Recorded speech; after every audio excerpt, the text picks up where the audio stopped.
Hello! Hello everyone! Ito yung soft cloud. Titingnan lang natin kung okay yung amoy niya. At kung okay, ay ire-recommend ko siya sa inyo.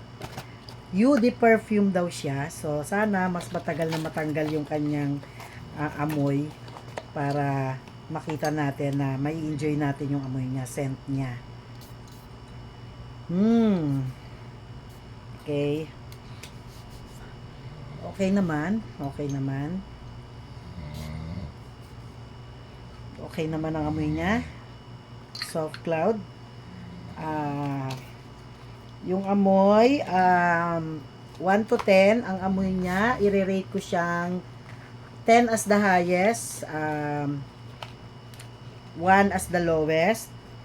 I-rate ko siya sa amoy niya ay number, kasi di ako masyadong mahilig sa ganitong sa ganitong amoy mas gusto ko yung malamig sa katawan.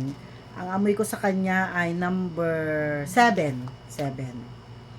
Tapos, yung naman niya, product review lang to. So, actually, ito naman ay product review, pero hindi ko alam sa niya binili to. Siguro makikita nyo yan sa mga bazaar. Makikita nyo sa mga bazaar, soft cloud. Hindi ko rin alam kung magkano. Basta sinishare ko lang sa inyo. Okay na may amoy niya, number 8. Pero matagal siya sa katawan. Parang yung niya. Ay, 7 ba? Sabi ko kanina 7. Yung longevity naman niya ay parang 8. Matagal-tagal naman siya sa katawan. So, yan yung soft cloud. Thank you. Baka ayaw pabanggit nung nagbigay sa akin ito. Kaya hindi ko nasabihin kanino galing. Ayan, God bless. Sharing is caring. Bye.